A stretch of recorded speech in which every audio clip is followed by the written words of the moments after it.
అందరికీ నమస్కారం. ఈ రోజు మనతో ఉన్నారు ప్రముఖ ఆధ్యాత్మికవేత్త, జ్యోతిష్య మరియు వాస్తు పండితులు బ్రహ్మశ్రీ గుండెపూడి శివశ్రీధర్ శర్మ గురువు గారు ఉన్నారు. మాట్లాడదాం. జై శ్రీరామ్. శ్రీమాత్రే నమః. శ్రీ గురుభ్యో నమః. గురుగారు, ఈ రోజులు ప్రతి ఒక్కరికి శత్రువులు, మంచి వాళ్ళకి కూడా శత్రువులే ఉన్నారు.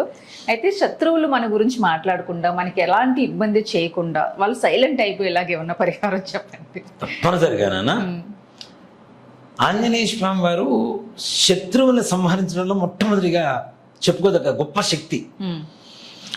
ఆయన లంకలో ఆయన చాలా మంది కూడా గద ఆంజనేయ స్వామి వారికి ఆయుధంగా చెప్తుంటారు కదా. అసలు ఆంజనేయ స్వామి వారికి ఒక ఆయుధం అంటూ ఏమీ లేదు.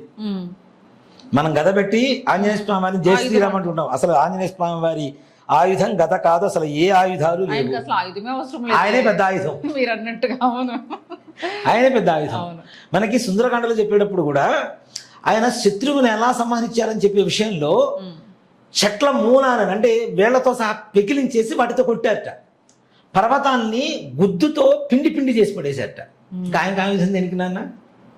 అంత గొప్ప శక్తివంతుడు ఆయన. ఒక పర్వతం మీద ఆయన ఢబాలు ఒక్కసారి కాలు పెడితే పర్వతం బద్దలైపోయింది. అంత శక్తివంతుడు ఆయన. సకల శత్రు బాధ నివారణ చేయడానికి ఆంజనేయ స్వామి వారికి మంగళా శ్లోకాలు, జయశ్లోకాలు అని కొన్ని ఉంటాయి నాన్న. జయశ్లోకాలు అనేటువంటివి సుందరకాండలో చెప్పబడిన శ్లోకాలు ఇవన్నీ కూడా. అది ఎప్పుడు సుందరకాండలో ఒక శ్లోకం ఉంటుంది. ఈ శ్లోకం అత్యద్భుతమైనటువంటి ఆంజనేయ స్వామి వారి నోటి నుంచి వచ్చినటువంటి జయ శ్లోకం. ఆంజనేయ స్వామి వారి నోటి నుంచి వచ్చినటువంటి శ్లోకం. ఎట్లా అంటే రావణాసురుడు అడుగుతాడు, అసలు నువ్వెవరు, ఎందుకు వచ్చావు, ఏంటి అంటే ఆయన వచ్చిన పనిని ఆయన ఏంటో ఒక్క శ్లోకంలో చెప్పేస్తాడు నాన్న. శత్రువు గుండెల్లో గుబేరు, రావణాసురుడు అంతటి వాడే గుబేరు అంటుంది గుండె. అంత శక్తివంతమైనటువంటి శ్లోకాలు, మంగళా శ్లోకాలు కొన్ని ఉన్నాయి. ఈ మంగళా శ్లోకాలు 5 శ్లోకాలు ఉంటాయి. సుందరకాండ మొత్తం మీద 5 శ్లోకాలు ఉంటాయి.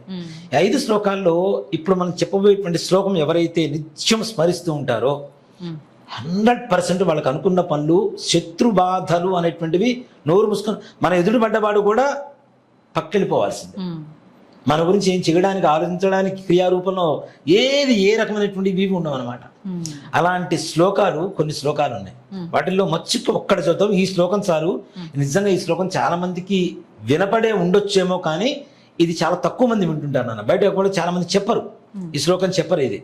ఇది నాకు మా గురువు గారు వచ్చినప్పుడు ఈ శ్లోకం చెప్పినప్పుడు దీని అర్థం కానీ దీని శక్తి కానీ నాకు తెలియదు. శ్లోకాలు చెప్పినప్పుడు కొన్ని శ్లోకాలు చెప్పుకుంటూ వెళ్ళిపోతుంటారు కదా మా గురువు గారు వాళ్ళు. ఇవి కూడా శ్లోకాలు ఓకే చెప్తే మంచిది అనుకునేవాడిని. కానీ సుందరకాండ తెరిచి చూసినప్పుడు, సంస్కృతంలో ఈ శ్లోకం చూసినప్పుడు, సుందరకాండ ప్రవచనం మనం ఇది చేసేటప్పుడు, ప్రవచనం కూడా కాదు పారాయణ చేసేటప్పుడు కొన్ని శ్లోకాలు, ఈ శ్లోకానికి ఉన్న ప్రత్యేకత ఏంటంటే ఒక ప్రత్యేకమైన మార్క్ ఇచ్చాడు ఈ శ్లోకానికి. అసలు ఎందుకు ఇచ్చాడు, ఏంటి, ఎలాంటి సమయంలో ఇచ్చాడని చూస్తే రావణాసురుడి దగ్గర ఆంజనేయ స్వామి వారు చెప్పినటువంటి శ్లోకమే ఈ శ్లోకం.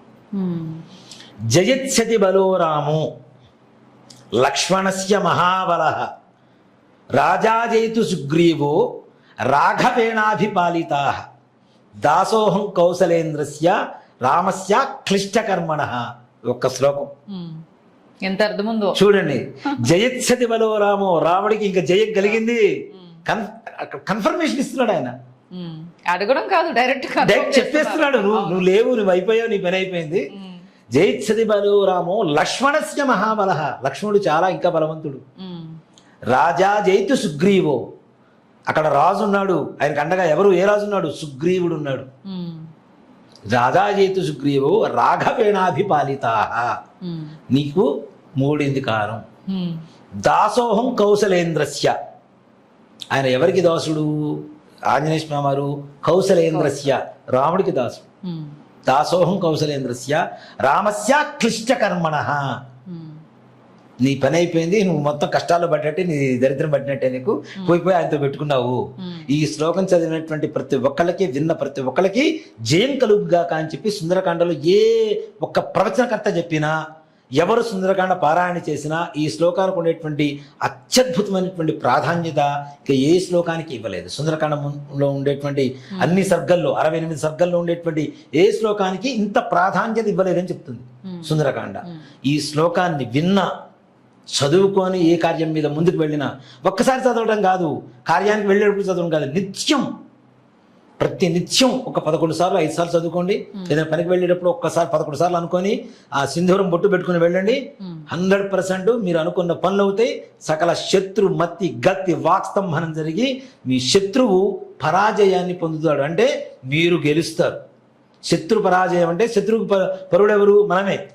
మనకి జయం కలుగుతుంది, వాడికి అపజయం కలుగుతుంది అని చెప్పి ఈ శ్లోకంలో ప్రవార్థం. కాబట్టి ఈ 3 మాటల్లోనే అసలు మీరు ఎక్కడి నుంచి వస్తున్నారు ఏంటి ఇదంతా చెప్పమని అర్థం. ఆయన మాట్లాడినటువంటి నిఘంటువులో ఆ భాషలో ఉన్న తత్వాన్ని రాముడు తెలుసుకొని మనం వెతుకుతున్న హనుమంతుడు ఈయనే అని చెప్పి రాముడు వారు కన్ఫర్మ్ చేసుకున్నారు ఆయన వాక్పటుత్వంతో. అంత గొప్పవాడు ఆంజనేయ స్వామి వారు. ఆయన తలిస్తే నిజంగా నాన్న చాలా మంది నమ్మరు, కానీ నాకు తెలిసి గుంటూరులో శేషు గారు అని ఒక ఆయన ఉండేవారు.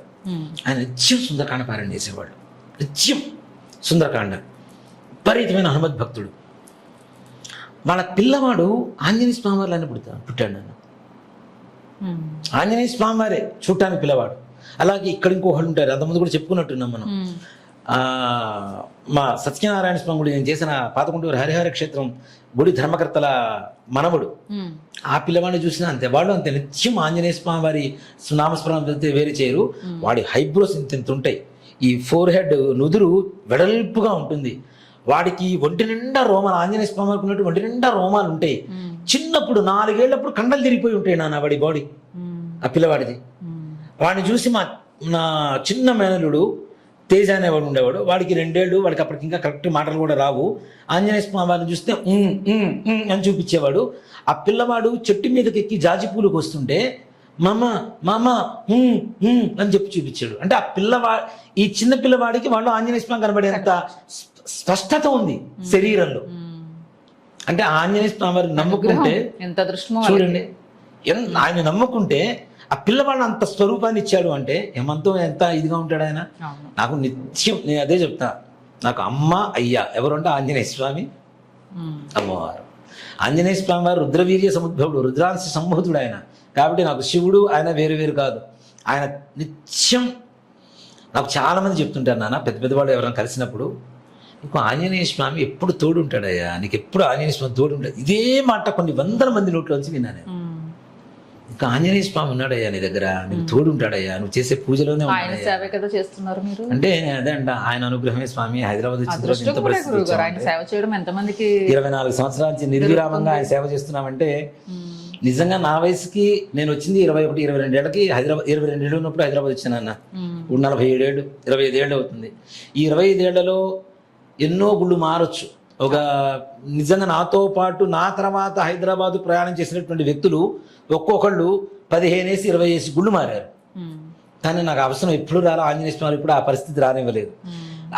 నేను నిస్వార్థంగానే సేవిస్తుంటాను, అంతే నిస్వార్థంగా సేవిస్తుంటాను ఆయన్ని.